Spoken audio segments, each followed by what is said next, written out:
नमस्कार विद्यार्थियों, मैं राजन, हिंदी अध्यापक, राजकीय माध्यमिक विद्यालय लोहारका कला, अमृतसर से आप सभी के सम्मुख आज जो अपना विषय लेकर उपस्थित हुआ हूं, मेरा उपविषय है निबंध भाग हिम्मत और जिंदगी। हिम्मत और जिंदगी निबंध रामधारी सिंह दिनकर जी ने लिखा है। रामधारी सिंह दिनकर, जिनका जन्म सन 1908 ईस्वी में बिहार के मुंगेर जिले के सिमरिया नामक स्थान पर हुआ था। इन्होंने बीए तक की शिक्षा पटना विश्वविद्यालय से प्राप्त की।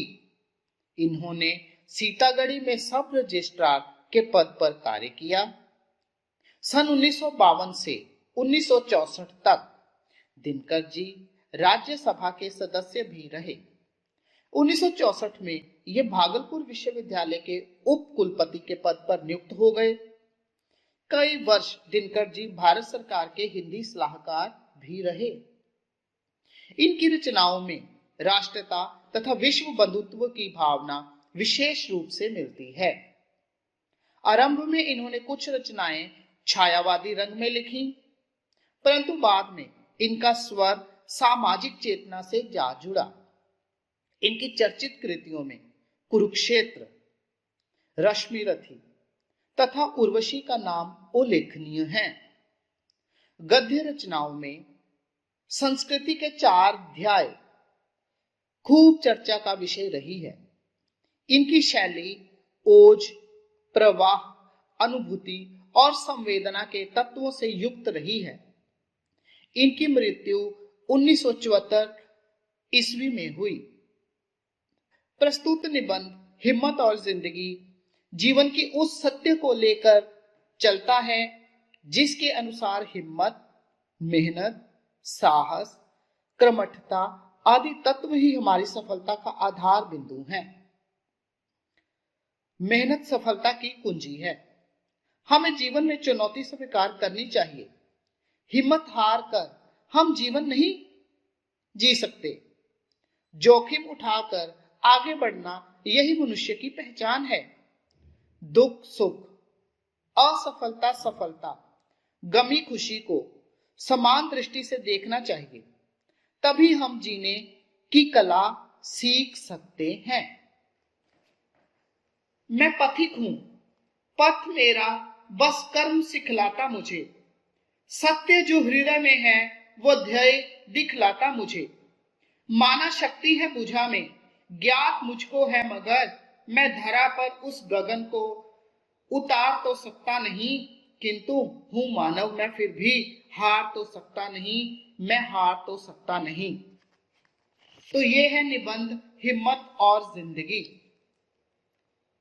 इसमें लिखा है, जिंदगी के असली मजे उनके लिए नहीं है जो फूलों के नीचे खेलते और सोते हैं, बल्कि फूलों की छाह के नीचे अगर जीवन का कोई स्वाद छिपा है तो वह भी उन्हीं के लिए है जो दूर रेगिस्तान से आ रहे हैं, जिनका कंठ सूखा हुआ, होंठ फटे हुए और सारा बदन पसीने से तर है।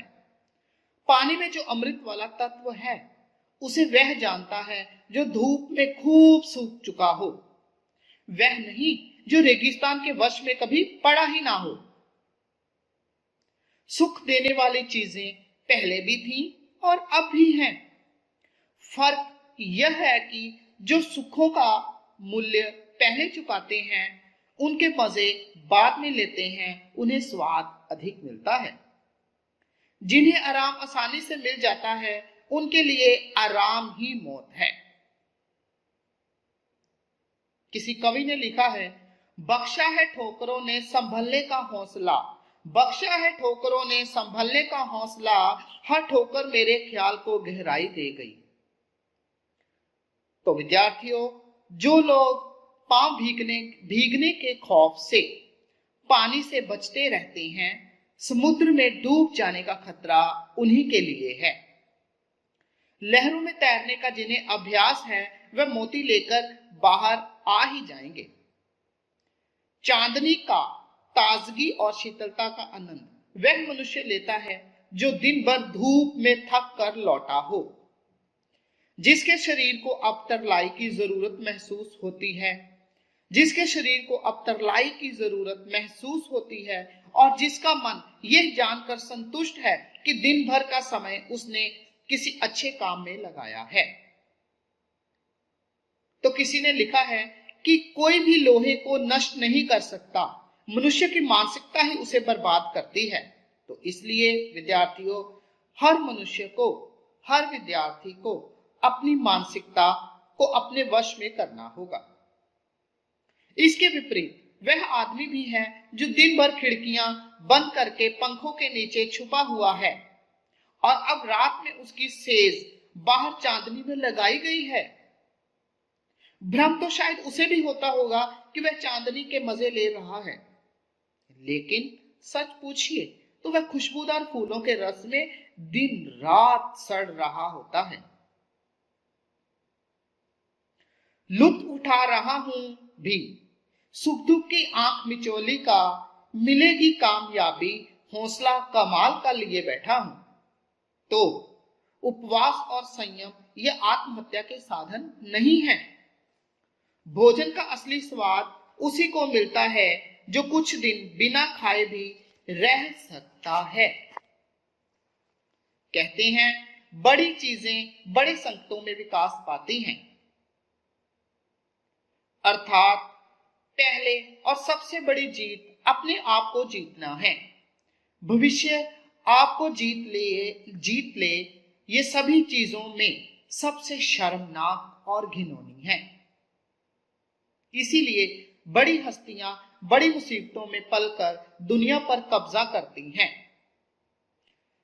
जो अकबर महान थे, सम्राट थे अकबर ने 13 साल की उम्र में अपने बाप के दुश्मन को परास्त कर दिया था, जिसका एकमात्र कारण यह भी था कि अकबर का जन्म रेगिस्तान में हुआ था, और वह भी उस समय जब उसके बाप का क्या नाम था, नसीरुद्दीन मोहम्मद हुमायूं, जब उसके बाप के पास कस्तूरी के एक नाफे को छोड़कर और दौलत नहीं थी। तो कहते हैं जो सफर की शुरुआत करते हैं वो मंजिलों को पार करते हैं। एक बार चलने का हौसला तो रखो, मुसाफिरों का तो रास्ते भी इंतजार करते हैं।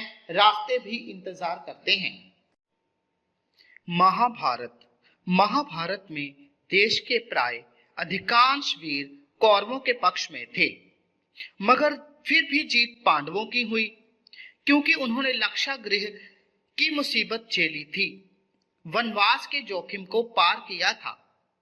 ये राहें ले ही जाएंगी मंजिल तक, हौसला रख।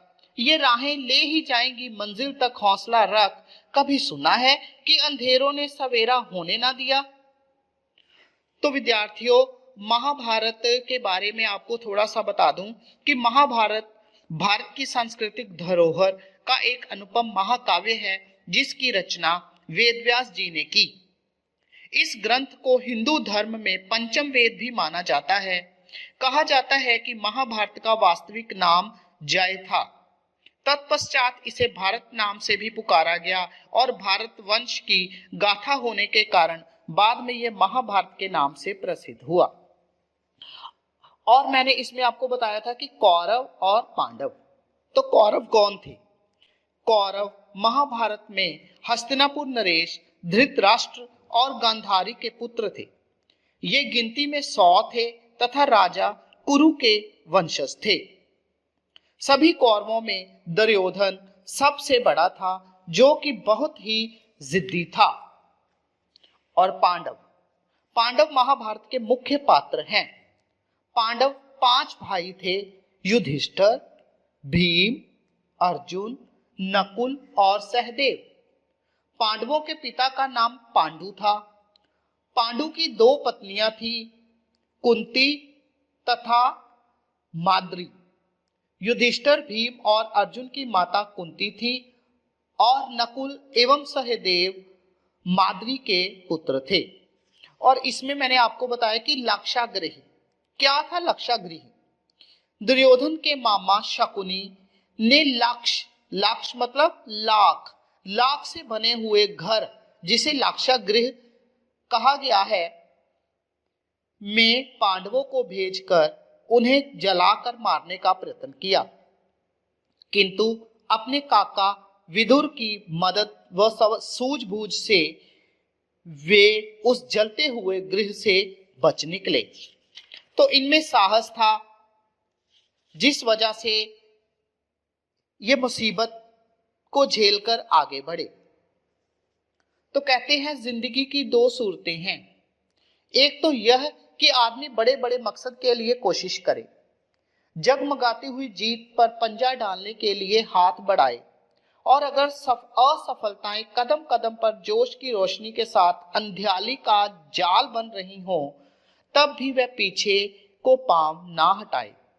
अर्थात मंजिलें लाख कठिन आए गुजर जाएंगी, हौसला हार के बैठेंगे तो मर जाएंगे। तो कहते हैं अगर रास्ता आगे ही आगे निकल रहा हो तो फिर असली मजा तो पांव बढ़ाने में ही है। साहस की जिंदगी सबसे बड़ी जिंदगी होती है। ऐसी जिंदगी की सबसे बड़ी पहचान यह है कि वह बिल्कुल निडर, बिल्कुल बेखौफ होती है।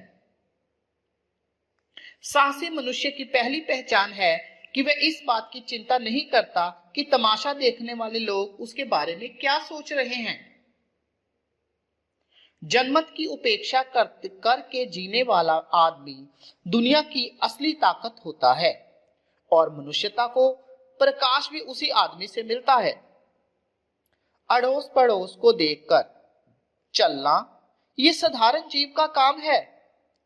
क्रांति करने वाले लोग अपने उद्देश्य की तुलना ना तो पड़ोसी के उद्देश्य से करते हैं और ना ही अपनी चाल को पड़ोस की चाल देखकर मध्यम बनाते हैं। साहसी मनुष्य उन सपनों में भी रस लेता है जिन सपनों का कोई व्यवहारिक अर्थ नहीं है। तो बुलंद हो अज़म तो तारे भी तोड़ सकता है, कठिन नहीं है कोई काम आदमी के लिए। अर्थात मनुष्य के लिए, हमारे लिए, आपके लिए कोई भी काम कठिन नहीं है। साहसी मनुष्य सपने उधार नहीं लेता, वह अपने विचारों में रमा हुआ अपनी ही किताब पढ़ता है। झुंड में चरना यह भैंस और भेड़ का काम है। सिंह तो बिल्कुल अकेले होने पर भी मग्न रहता है।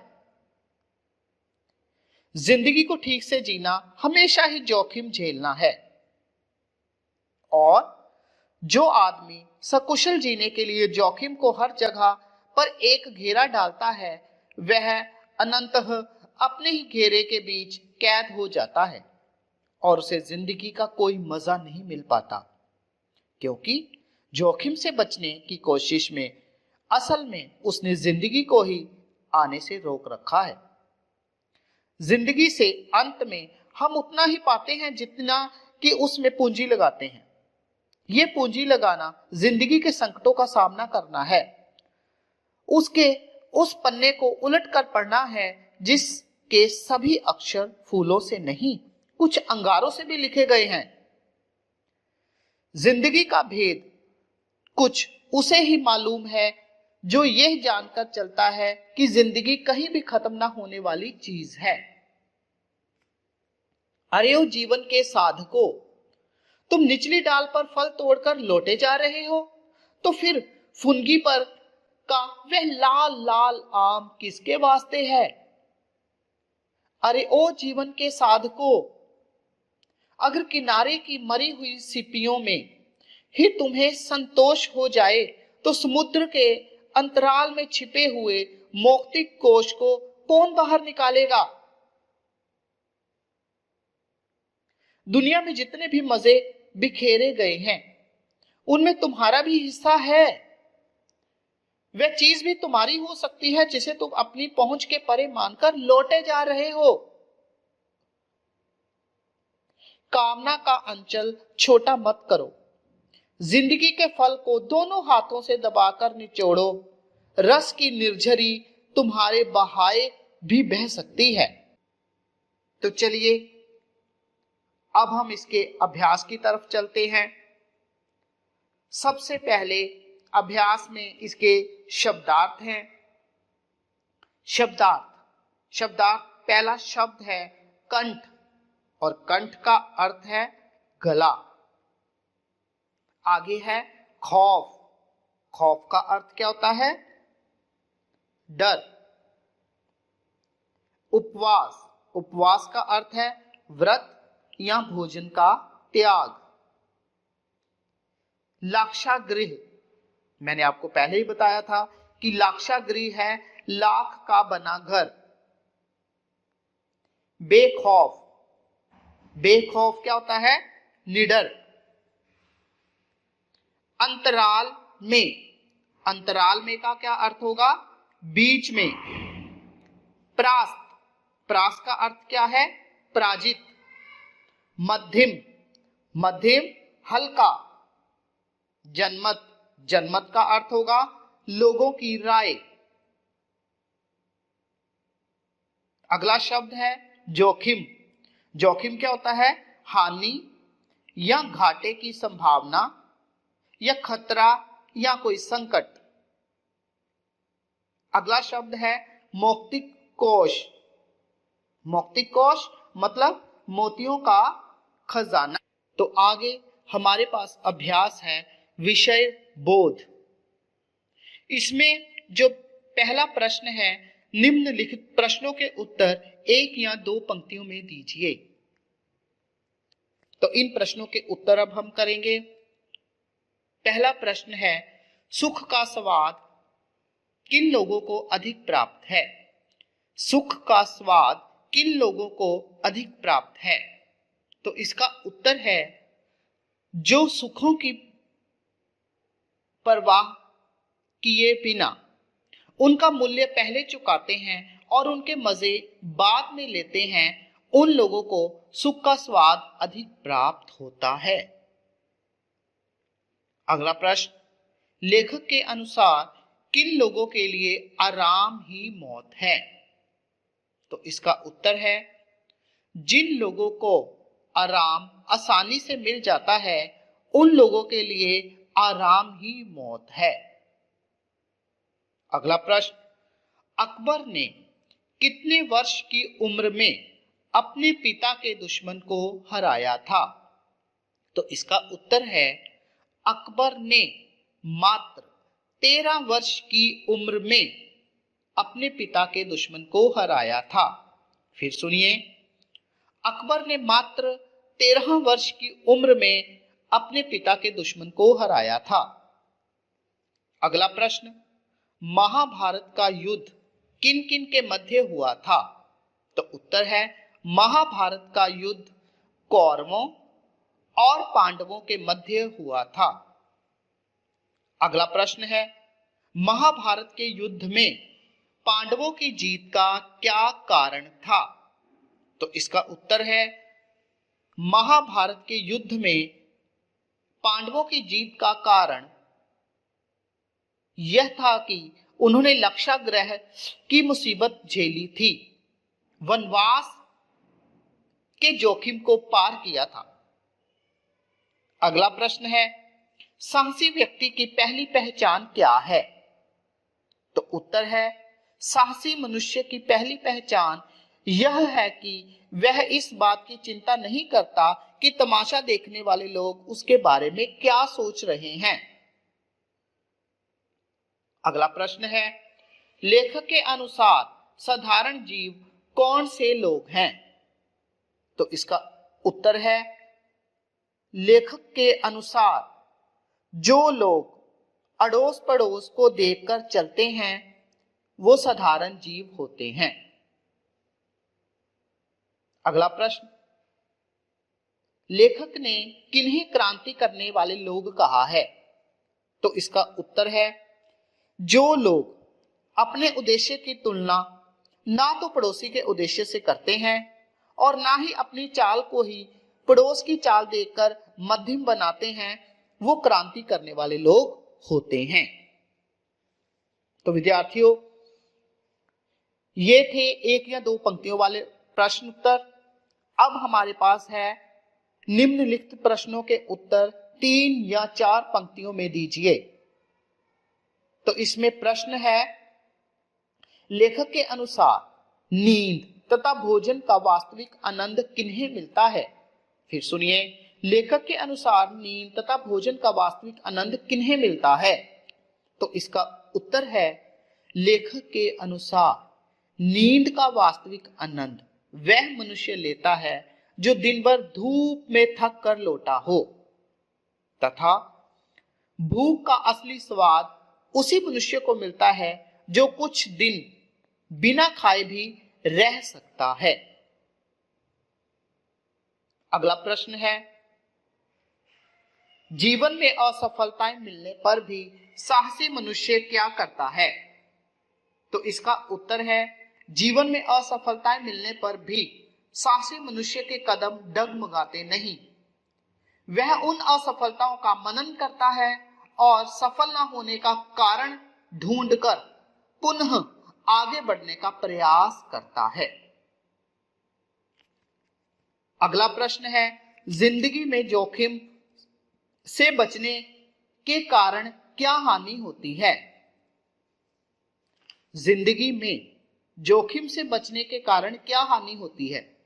तो इसका उत्तर है, जिंदगी को ठीक से जीना हमेशा ही जोखिम झेलना है, और जो आदमी सकुशल जीने के लिए जोखिम को हर जगह पर एक घेरा डालता है, वह अनंतः अपने ही घेरे के बीच कैद हो जाता है और उसे जिंदगी का कोई मजा नहीं मिल पाता, क्योंकि जोखिम से बचने की कोशिश में असल में उसने जिंदगी को ही आने से रोक रखा है।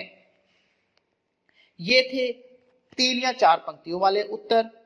आगे हमारे पास प्रश्न है 6 या 7 पंक्तियों वाला। इसमें प्रश्न है, साहसी व्यक्ति के कोई 5 गुण लिखिए। तो बहुत ही आसान प्रश्न है, हमने बहुत ही विस्तार से इस पाठ को पढ़ा है और हमें साहसी व्यक्ति के गुणों के बारे में पता है। तो इसका उत्तर है, साहसी व्यक्ति का पहला गुण, साहसी व्यक्ति विपत्ति के आने पर घबराता नहीं बल्कि साहस से उस विपत्ति को हराने के लिए आगे आता है। ये उसका पहला गुण है। साहसी व्यक्ति का दूसरा गुण ये है कि वह हमेशा असफलताओं से सीखकर दोबारा जीतने का प्रयास करता है। तीसरा, जो इसकी तीसरी विशेषता है, साहसी व्यक्ति इस बात की चिंता नहीं करता कि तमाशा देखने वाले लोग उसके बारे में क्या सोच रहे हैं। साहसी व्यक्ति का चौथा गुण है कि साहसी व्यक्ति अपने उद्देश्य की तुलना ना तो पड़ोसी के उद्देश्य से करता है और ना ही अपनी चाल को ही पड़ोस की चाल देखकर मध्यम बनाता है। साहसी व्यक्ति का 5वां गुण है कि साहसी व्यक्ति हमेशा ये जानकर चलता है कि जिंदगी कहीं भी खत्म ना होने वाली चीज है। तो ये थे 6 या 7 पंक्तियों वाले उत्तर। आगे हमारे पास है भाषा बोध, और भाषा बोध में हमारे पास है निम्नलिखित तत्सम शब्दों के तद्भव रूप लिखिए। तो हमें पहले पता होना चाहिए कि तत्सम और तद्भव होता क्या है। तो तत्सम शब्द जो है, ये संस्कृत भाषा के 2 शब्दों तत् और सम से मिलकर बना है। तत् का अर्थ है उसके और सम का अर्थ है समान, अर्थात ज्यों का त्यों। जिन शब्दों को संस्कृत से बिना किसी परिवर्तन के ले लिया जाता है उन्हें तत्सम शब्द कहते हैं। और तद्भव क्या है? तद्भव का अर्थ है संस्कृत से उत्पन्न शब्द जो सीधे न आकर पाली, प्राकृत और अपभ्रंश से होते हुए हिंदी में आए हैं, जैसे अग्नि से आग, दुग्ध से दूध, मयूर से मोर। हिंदी में लगभग सभी तद्भव संस्कृत भाषा से ही आए हैं। तो चलिए तत्सम और तद्भव शब्दों के बारे में जान लें। पहला तत्सम शब्द है पुष्प। तो पुष्प का तद्भव रूप क्या होगा? फूल। दूसरा है ओष्ठ। ओष्ठ का क्या होगा? होंठ। मृत्यु। मृत्यु तत्सम शब्द है, इसका तद्भव रूप क्या होगा? मौत। आगे है हस्त। हस्त का क्या है? हाथ। रात्रि। रात्रि का तद्भव रूप क्या होगा? रात। गृह। गृह का तद्भव रूप क्या होगा? घर। लाक्षा, लाक्षा मतलब लाख का बना। कर्म, कर्म का तद्भव रूप क्या होगा? काम। तो ये थे तत्सम तद्भव। आगे है निम्नलिखित मुहावरों के अर्थ समझकर उन्हें वाक्यों में प्रयुक्त कीजिए। पहला है दाव पर लगाना। दाव पर लगाना का क्या अर्थ है? कोई वस्तु बाजी पर लगाना। तो इसका वाक्य बन जाएगा, अशोक ने सफलता पाने के लिए अपना जीवन दांव पर लगा दिया। अगला है पांव बढ़ाना। तो इसका क्या है? चाल तेज करना, या जल्दी जल्दी चलना, या आगे बढ़ना। तो इसका वाक्य क्या होगा? साहसी व्यक्ति हमेशा ही अपना पांव बढ़ाता है, उसकी चाल कभी भी मध्यम नहीं पड़ती। तो विद्यार्थियों, ये थे हमारे भाषा बोध के प्रश्न, तत्सम तद्भव रूप और मुहावरे के अर्थ और उनके वाक्य। तो आशा है कि आपको जो है ये निबंध जरूर समझ आया होगा। तो अंत में मैं बस इतना ही कहूंगा कि स्वप्न मेरे हैं तो मुझको ही उठाना भार है, हूँ किनारे पर खड़ा और लक्ष्य भी उस पार है। मैं समंदर की लहर पार तो कर सकता नहीं, किंतु हूँ मानव, मैं फिर भी हार तो सकता नहीं, मैं फिर भी हार तो सकता नहीं। धन्यवाद विद्यार्थियों। जय हिंद, जय भारत।